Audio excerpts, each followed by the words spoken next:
On en parle tout de suite avec notre invitée Virginie Schwarz-Yarana. Merci d'être sur Polynésie la première ce soir. Alors, ce nouveau satellite est une révolution, on vient de l'entendre. Est-ce que l'on doit comprendre que nous ne serons plus surpris par des torrents de pluie, comme cela avait pu être le cas en 2017 ?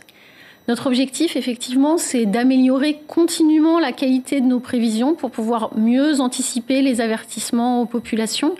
Et donc, on le fait avec des nouveaux dispositifs d'observation, comme ce satellite, mais aussi, par exemple, ici en Polynésie, en automatisant une partie du réseau climatologique de Polynésie, ce qui nous donne des données en temps réel, alors qu'aujourd'hui, on les a une fois par mois. Et puis, on le fait aussi en améliorant nos modèles, nos outils de calcul. Le modèle qu'on utilise ici en Polynésie a vu un progrès important l'année dernière. En gros, on a amélioré la précision quasiment par 2. Et puis, l'année prochaine encore, on va progresser en étant capable de mieux analyser les situations à risque, les situations peut-être moins probables mais dangereuses.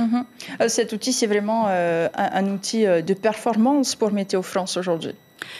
Effectivement, là, on est vraiment avec la mobilisation de moyens qui sont à l'état de l'art international, les meilleurs outils qui sont disponibles pour faire des prévisions météorologiques. Alors, l'installation du fameux radar, c'est aussi un vœu aujourd'hui. Qu'est-ce qui vous empêche de le réaliser ? Alors, ce radar, aujourd'hui, il nous semble qu'effectivement, ce serait un plus en Polynésie pour contribuer à la sécurité des habitants et aux avertissements. On avance. Maintenant, il faut qu'on puisse sécuriser des financements. Et donc, nous discutons avec l'ensemble de nos partenaires sur le territoire pour trouver ces solutions. Météo France qui a aussi un rôle important pour la sécurité des personnes. Est-ce que aujourd'hui, vous estimez que les moyens sont suffisants au regard de notre territoire qui est aussi grand que l'Europe ?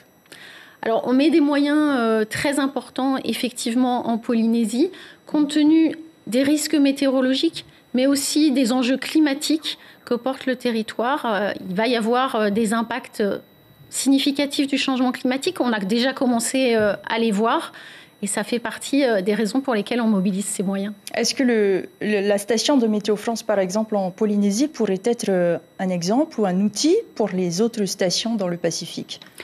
Alors, en tout cas, on participe depuis la Polynésie à un projet qui est exemplaire dans le Pacifique sur justement le changement climatique pour arriver pour la première fois à vraiment pouvoir dire à l'échelle des îles quels seront les impacts du changement climatique en 2050, qu'est-ce qui pourrait se passer à l'échelle de ces îles et donc comment est-ce qu'on doit s'adapter dans chaque territoire pour faire face à ces impacts. Et c'était aussi l'un des objectifs d'une convention qui a été signée entre Météo France et la Polynésie en 2021.